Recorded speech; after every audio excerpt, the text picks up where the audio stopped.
Olá, amigos do nosso canal. Estamos aqui para mais um vídeo em que nós vamos falar sobre a doutrina do místico sueco Emanuel Swedenborg. Eu já fiz vários vídeos sobre a obra dele, mas agora nós vamos fazer uma série de vídeos. Eu recentemente fiz 3 de forma muito livre, que eu não gostei muito, mas vou deixar no meu canal mesmo assim. Mas agora a gente vai estudar uma obra de Emanuel Swedenborg, essa daqui, Os Arcanos Celestes. Uma obra muito extensa, de vários volumes, escrita originalmente em latim. Já falei sobre Emanuel Swedenborg em outros vídeos. Esse homem brilhante e servo do Senhor que viveu no século XVIII e nos trouxe uma doutrina que foi revelada através da instrumentalidade deste homem. Nós temos um vídeo já explicando quem foi Swedenborg. Caso vocês tenham curiosidade, podem pesquisar no nosso canal os nossos vídeos anteriores, ou pode até pesquisar na internet, que vocês vão encontrar muita coisa sobre ele, que influenciou intelectuais, enfim, dispensa maiores comentários sobre a vida e obra de Emanuel Swedenborg. Mas nós vamos estudar especificamente Os Arcanos Celestes, esse livro aqui. E isso aqui é uma tradução para o português de uma parte daquilo que poderia ser o primeiro, que a gente poderia, que é o primeiro volume, né? Então, na edição em inglês, pelo menos, não sei, mas parece que a edição no original latim tinha uma divisão diferente, não sei. Tem várias divisões aí que são feitas, mas nós vamos pegar em português, que eu saiba, tem esse daqui, parece que já tem um outro volume já traduzido, né? Eu vou deixar na descrição desse vídeo um link que dá para o site onde vocês podem comprar, adquirir esses livros, caso seja do interesse de vocês, ok? Mas então, a gente vai começar pela introdução dessa obra, Os Arcanos Celestes, pelas primeiras palavras, né, as primeiras linhas da obra propriamente, que é um comentário do livro de Gênesis e uma parte do livro de Êxodo. Isso é um comentário, mas não é apenas um comentário hermenêutico comum, ou de caráter homilético, uma homilia, ou qualquer coisa do gênero que já é conhecida. Trata-se de uma revelação do sentido interno das Escrituras. Esse vídeo vai ser apenas para ser as palavras iniciais, uma espécie de introdução ao que vai ser desdobrado nos outros vídeos dessa série, né? Que a gente vai comentar essa obra, pelo menos esses primeiros capítulos talvez a gente fique até num capítulo só, mas a gente vai desdobrar de uma forma um pouco mais detalhada essa revelação de Swedenborg. E é uma revelação muito importante, porque vai falar sobre a regeneração do homem. E o tema da regeneração do homem é um dos temas mais importantes, mais atuais e um dos que eu mais gosto de estudar, porque é o que mais tem relevância na minha vida. Quer dizer, não que as outras não tenham, mas pelo momento presente, pelo momento em que eu estou agora e que muita gente possa estar, né, é importante a gente conhecer, né, quais o momento. Eu acho que isso é autoconhecimento, porque ele vai revelar os estágios da regeneração e a gente não que a gente vai realmente saber em qual estágio a gente vai estar, e a gente está agora, mas a gente pode pelo menos saber que existem esses estágios e mais ou menos ter um vislumbre do que pode vir pela frente na vida de cada um de nós, né? E qual é o trabalho hercúleo espiritual do homem, do verdadeiro buscador, do verdadeiro cristão sobre a terra, e que esse trabalho não termina aqui, mas continua também na outra vida, né? Então diz assim: nenhum mortal compreende pela letra que a palavra do Antigo Testamento contém arcanos do céu e que todas e cada uma das coisas se referem ao Senhor, ao céu, ao seu céu, né, a igreja, a fé e as coisas que são da fé. Pois pela letra ou sentido literal, ninguém vê outra coisa a não ser aquilo que em geral se refere aos externos da igreja judaica, quando, todavia, há em cada parte coisas internas que nunca se manifestam nos externos, além das pouquíssimas que o Senhor revelou e explicou aos apóstolos, como, por exemplo, que os sacrifícios significam o Senhor e a terra de Canaã e Jerusalém significam o céu, pelo que é chamado Canaã, Jerusalém celeste e semelhantemente paraíso. Ok, gente? Então, tem duas coisas que a gente pode destacar nesse primeiro parágrafo. É que as escrituras sagradas, mas que o Swedenborg vai chamar de palavra, porque Deus dá-se a conhecer por meio de revelação. Isso é fato. Deus dá-se a conhecer por meio de revelação, porque nós não podemos perceber Deus pelos sentidos. E nós sabemos que o homem é apegado aos sentidos e à consciência sensível. A gente tem a mania de achar que só existe aquilo que a gente pode ver. E a gente só tematiza, quer dizer, o foco da nossa consciência é só aquilo que os sentidos percebem. Então, para que a gente conheça aquilo que está para além dos sentidos, só por meio de revelação, né?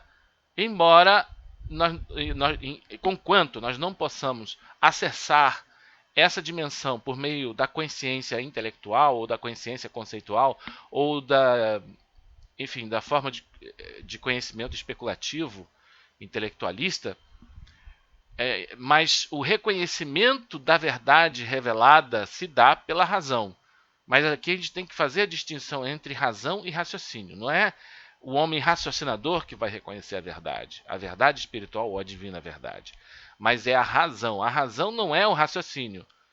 A razão é muito mais do que um simples raciocínio. A razão é uma faculdade que nós temos, uma faculdade interior pela qual nós podemos reconhecer a verdade. A verdade única nos diversos sistemas. Então é muito mais um poder de reconhecer a verdade, um discernimento interior. E é esse discernimento ilustrado, iluminado pelo céu, ou seja, a razão ilustrada pelo céu, que nos faz reconhecer a verdade. E a doutrina, ela diz que a palavra, e nos faz conhecer a Deus também. Então, voltando aqui. A doutrina, quer dizer, a palavra do Senhor, ela é a revelação de Deus. Deus dá-se a revelar, como eu disse, Deus só pode ser conhecido por meio de revelação, e essa revelação é a palavra. Só que a palavra, por ser esse livro especial, que não é fruto da elucubração humana ou da especulação humana, que não é fruto da imaginação do ser humano, ou da criação humana, porque quem pode perceber as verdades que estão ali pode ver também que elas não são meramente humanas. Mas há que se fazer a distinção também, porque claro que existem livros ali que estão misturados, que tem que se fazer a separação entre o que é a palavra e o que é só Bíblia, porque nem todos os livros da Bíblia realmente são a palavra do Senhor. Mas isso é tema para um outro vídeo, nós não vamos falar sobre isso agora.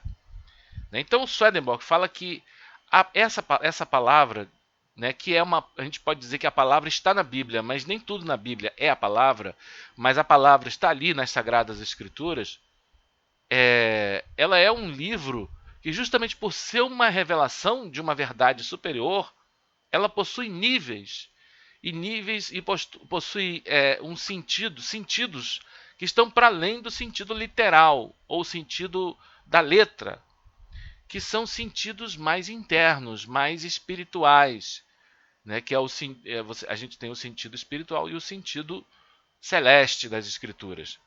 E isso também só pode ser conhecido por meio de revelação, porque está para além do repertório do que pode ser conhecido ou do escopo do que pode ser conhecido pela escrita especulativa do intelecto humano. Ou seja, pela escrita especulativa e, portanto, pela mera investigação intelectual e conceitual. Então, isso é o que ele fala, e aqui ele dá alguns exemplos. Quando a Bíblia fala de terra de Canaã, quando a Bíblia fala de a Jerusalém celeste, a nova Jerusalém, quando fala do paraíso, está falando, em última instância, do céu angélico. Mas também está falando da igreja aqui na terra. Porque não essa igreja que está aí, ou a igreja católica, ou a igreja evangélica. Não é isso. Não está falando de uma igreja vulgar, ou de uma igreja, mas está falando de uma realidade talvez muito mais espiritual, mas que pode exteriorizar-se, que em última instância a igreja é interior, é a nossa conjunção com o Senhor, é o que se pode chamar de igreja. Ele vai explicar que a igreja é nada mais nada menos que a condição em que o homem está conjunto a Deus. É a conexão, muitos chamam isso de união mística, mas nós temos que tomar cuidado com essa palavra união mística. Mas talvez o que o Swedenborg chama de igreja tem muito mais a ver com o reino de Deus, com talvez o samadhi, ou a união com o absoluto, de que falam os místicos orientais. Então esse estado é um estado de bem-aventurança, é um estado portanto, vamos nos ater à terminologia da doutrina, né? É um estado de conjunção com o Senhor, né? A igreja, ela é o reino de Deus na terra, assim como o céu angélico é o reino de Deus nas dimensões espirituais. E isso no sentido da letra, é o que é entendido espiritualmente pelo é o que está, digamos assim, subentendido espiritualmente quando a Bíblia fala da terra de Canaã ou quando fala da Nova Jerusalém. Isso tem sentido mais interno, quando fala que a terra de Canaã emana leite e mel, né? Todas essas coisas têm significado. Né? O mel representa o prazer nos últimos, mas isso são arcanos que a gente vai desdobrar mais detidamente, se for possível, em outros vídeos posteriores. Então, dando continuidade aqui ao texto, diz assim: mas o mundo cristão ainda ignora completamente que todas e cada uma das coisas, mesmo as mais singulares, até o menor iota, significam e envolvem coisas espirituais e celestes. Por isso também pouco cuida do Antigo Testamento. Mas só pelo fato de que a palavra é do Senhor e vem do Senhor, eles podem saber que ela não poderia existir se não tivesse em seu interior coisas tais as que são do céu, da igreja e da fé. De outro modo, não pode ser chamada a palavra do Senhor, e nem se pode dizer que tem em si alguma vida. Pois de onde vem a vida senão das coisas que são da vida, isto é, senão do fato de todas e cada uma das coisas se referirem ao Senhor, que é a vida mesma? Por isso, tudo o que interiormente não se referir ao Senhor, não vive. Até mesmo um vocábulo na palavra, se não envolvê-lo ou não se referir a seu modo a ele, não é divino. Então aqui mais uma observação interessante que está fazendo aqui a doutrina, que é o seguinte: ele está ele está dizendo o porquê da revelação deste livro, Os Arcanos Celestes. Na verdade, esse livro, assim como outros que ele vai escrever, vão descortinar, abrir o sentido interno das Sagradas Escrituras. Mas esse, diferentemente, por exemplo, do Apocalipse revelado, vai desvelar o sentido interno de um livro ou dois, e outros também, do Antigo Testamento. Que é, no caso aqui, o livro de Gênesis e o livro de Êxodo. Né? Então, essa é a característica principal desse livro. Gente, olha só, nós estamos chegando ao término deste vídeo. Nós já estamos falando há basicamente quase 15 minutos. Então, é isso que basicamente eu tinha para falar a princípio. Nós vamos fazer mais vídeos sobre isso nessa série que a gente começou agora. Então, aguarde os nossos próximos vídeos e muito obrigado pela atenção. E é isso. Tchau. I got broads in Atlanta, just to the lean the family. Credit cards in the scammers, hitting the licks in the van. Legacy.